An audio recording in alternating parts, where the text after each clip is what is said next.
Hai semuanya, perkenalkan namaku Cecilia Mona Ornelia dari kelas 10 IPS 2 nomor absen 12. Kali ini aku akan menjelaskan tentang daur hidup Fasciola hepatica atau yang disebut dengan cacing hati dan daur hidup Taenia sagitta atau cacing pita sapi.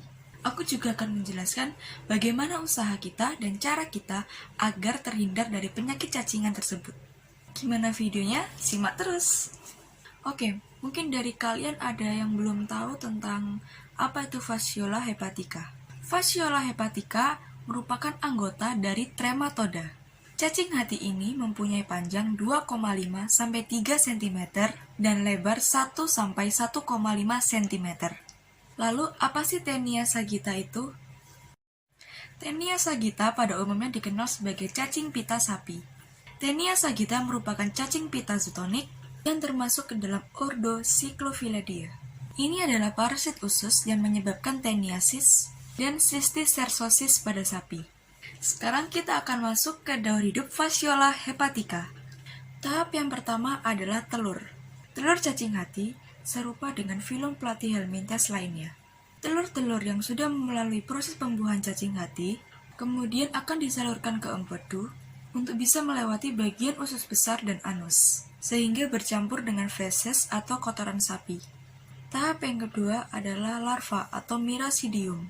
Larva miracidium telur menetas menjadi larva dengan rambut getar atau silia di seluruh permukaan tubuhnya yang disebut miracidium.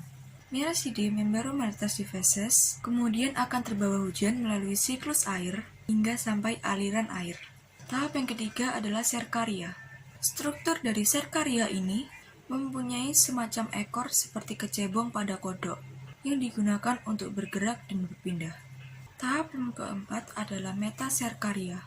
Metaserkaria adalah bentuk perubahan dari serkaria setelah menemukan inang alternatif, seperti rerumputan, tumbuhan air, dan tumbuhan lainnya di sekitar perairan yang lembab dan basah. Bentuk dari metaserkaria merupakan infeksi sejati dari cacing hati. Setelah menempel, metaserkaria akan membungkus diri dan menjadi kista yang bertahan lama pada rumput, tanaman padi, atau tumbuhan air. Tahap yang kelima dan terakhir adalah cacing dewasa. Ketika metaserkaria ini masuk ke dalam sistem pencernaan melalui konsumsi tumbuhan atau rerumputan yang sebelumnya telah menempel kista. Kemudian metaserkaria akan keluar dari kista dan berubah menjadi cacing hati dewasa. Cacing dewasa ini kemudian akan menembus dinding pada usus halus menuju rongga perut dan mengincar hati sebagai tempat barunya. Oke, sekarang kita akan masuk ke skema hidup Taenia saginata. Oke, yang pertama, dalam usus manusia terdapat proklotid yang sudah masak, yakni yang mengandung sel telur yang telah dibuahi atau kita sebut dengan embrio. Tahap yang kedua, telur yang berisi embrio ini keluar bersama feses. Bila telur ini termakan oleh sapi dan sampai pada usus, akan tumbuh dan berkembang menjadi larva oncoster. Tahap yang ketiga, larva oncoster ini akan menembus usus dan masuk ke pembuluh darah atau pembuluh limpa. Kemudian sampai ke otot lurik dan membentuk kista yang disebut Cysticercus bovis atau yang disebut juga dengan larva cacing. Manusia akan tertular cacing ini jika memakan daging sapi yang mentah atau yang setengah matang. Tahap yang keempat, dinding Cysticercus akan dicerna oleh lambung, sedangkan larva dengan skoleks akan menempel pada usus manusia. Kemudian larva akan tumbuh dan membentuk proklotid yang dapat menghasilkan telur.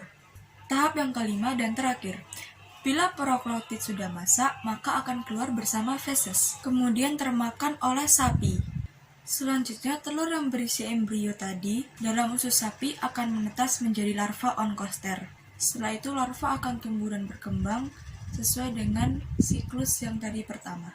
Sekarang kita akan masuk ke bagaimana cara kita agar terhindar dari penyakit cacing-cacing tersebut. Yang pertama adalah pastikan makanan kalian tetap higienis. Sebelum memakan atau memasaknya, kalian harus mencuci bahan makanan tersebut sampai bersih. Yang ketiga, kalian harus menghindari makanan-makanan yang mentah. Itu aja yang bisa aku sampaikan dari video ini. Mungkin ada pertanyaan? Semoga nggak ada. Sekian dari aku, terima kasih.